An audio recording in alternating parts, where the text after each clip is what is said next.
5 minutes. Any comments? Any opening guys? Yeah.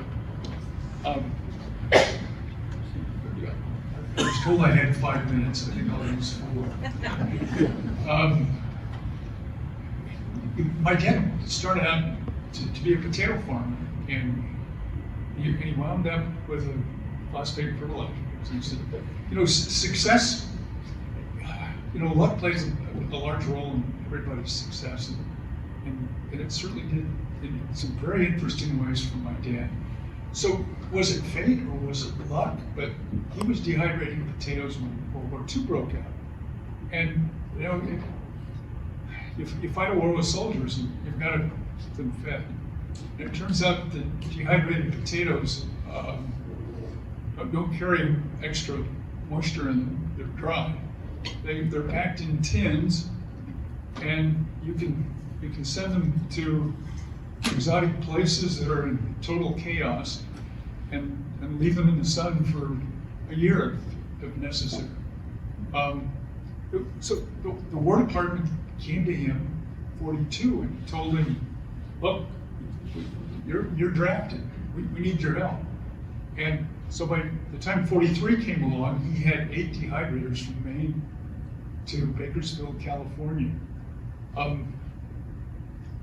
There was a quartermaster named Colonel Logan that came to him in 43. And so by the time 43 came, we're in the depths of the war. We've had a year where all of labor supply, the men, have been drafted. It's a dark time. And Colonel Logan looks at my dad and he says, well, we haven't harvested this crop in 43 yet, and we're not sure how long this war is going to go on. What else can we do? And my father said, Colonel, let me tell you about a story. He says, my dad tells the story that when he was 18, he just finished gambling on the hog market, and he'd wound up with $7,000. And what he wanted to do with that $7,000 was to grow potatoes. And so he bought 2 teams of horses, one the heavy team to pull the heavy work, and the light team to do the cultivating. And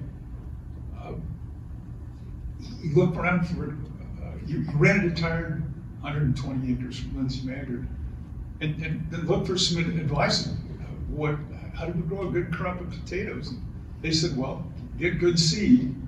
Good seed costs money. And then the advice was, well, try chemical fertilizer.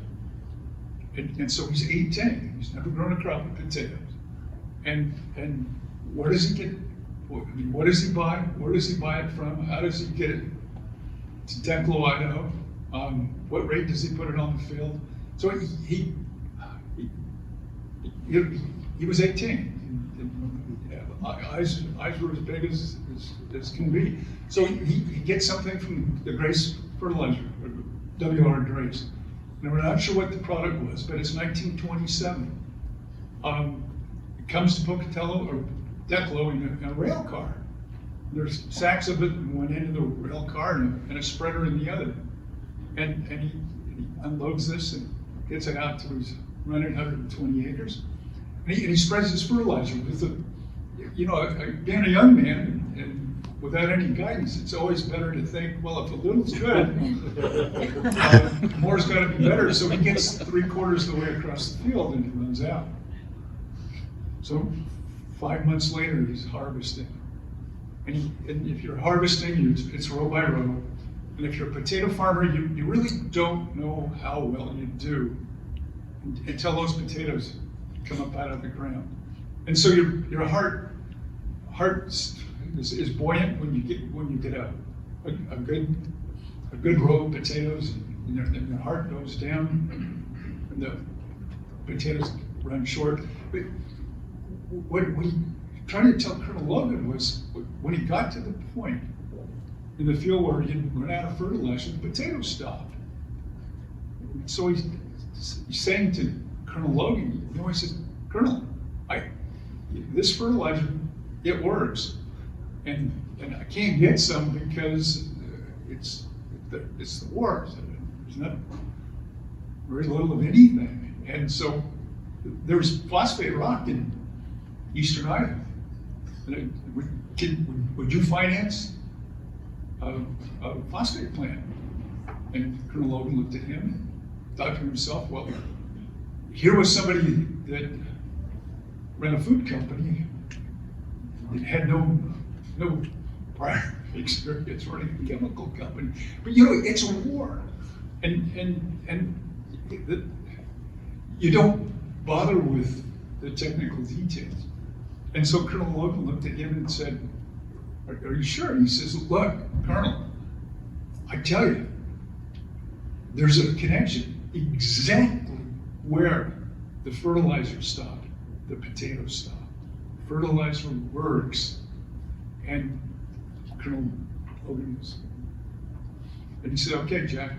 And so by the time 44 and 45 came along, they built a single super phosphate plant in Oakdale, Iowa.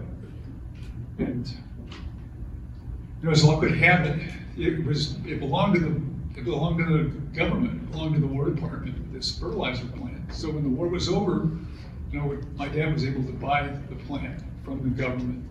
And again, he was lucky. All of the phosphate that people knew existed was over here.